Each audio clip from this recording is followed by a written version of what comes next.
there's being a grifter, and then there's being Aaron Imholt. I cannot imagine being in the situation of this individual, right? In which you fall in with Nick Rekieta. You start hanging out with Nick Rekieta. You start doing cocaine with Nick Rekieta. You start swinging with Nick Rekieta. And then your wife gets balled-out, and then you end up getting put into the cut corner, right? Nick fucks both women while you get stuck out in the cold making snow angels all by yourself while you're left to take care of all 8 kids until you get kicked out entirely and then you're not involved at all.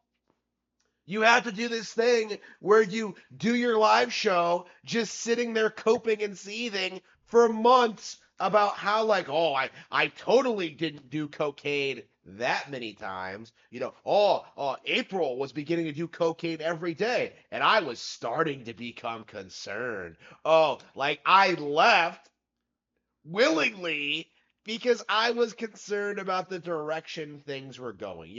Never mind that everything we know about the situation contradicts all of that. Never mind just how you got into this situation to begin with, how you were hanging out there every night while Nick was streaming, right? How like people began to realize that like things were off with the hot tub stream, and seeing how quickly things declined after that. Like, oh, Kayla's my soulmate. Like, it is one of the most deplorable things I think has come out of the Rekieta situation is just everything in regards to Aaron Imhole. Like, it is crazy how he'll come out and go on every single show. He went on Kino Casino. He went on like some other shows I don't watch, right? Because I don't care. Like, he openly came out and bragged about being cucked. Like, oh, Rekieta's a disgusting human being because uh, he licked me. Oh, but nothing gay happened there though. Like, come on, bro. Like, this is one of the gayest things I have ever seen in my life. Like, I know actual gay men who are less gay than Aaron Imhole and Nick Rekieta, right? Like, that's how bad it is. Is that you're more gay than actual open homosexuals, right? That is just how depraved this situation actually is. How just insane it is. And and now, every time I see Aaron, every single time he's like coping and seething, trying to keep himself relevant, trying to grift off the situation. Every single time he's like, oh, when I was at the Rekieta's house, those were the best days of my life until they all ended. Like, come on. Come on. Like, again, like the most recent clip I saw, like it's very obvious that Aaron is like extremely jealous of Nick's lifestyle. How he doesn't have to work, how he can just stream whenever, how he has the trust fund, how he's banging 2 broads, well, at least 2 broads. Like, again, I think a while ago we proved that like Nick was visiting prostitutes. So, I don't know.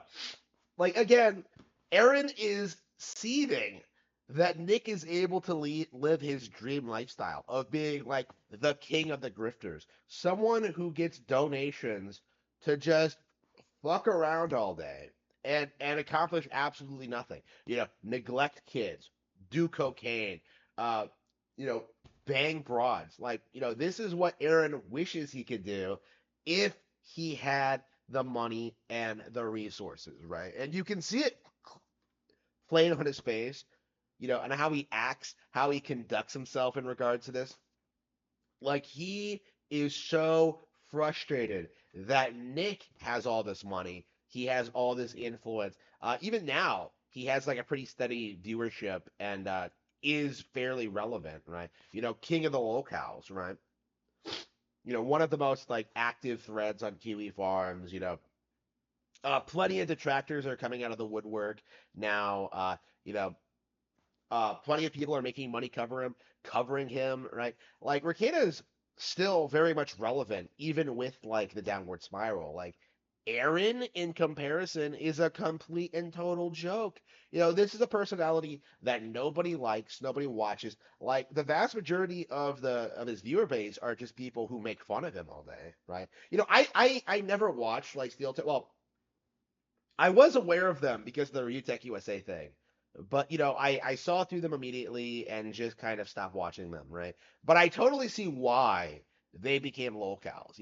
I totally was not surprised at all to see like them go down this path. The surprising thing about it, for me personally, was just the crossover with Rekieta, the other guy that I cover extensively. So to see this weird like crossover and just downfall, right?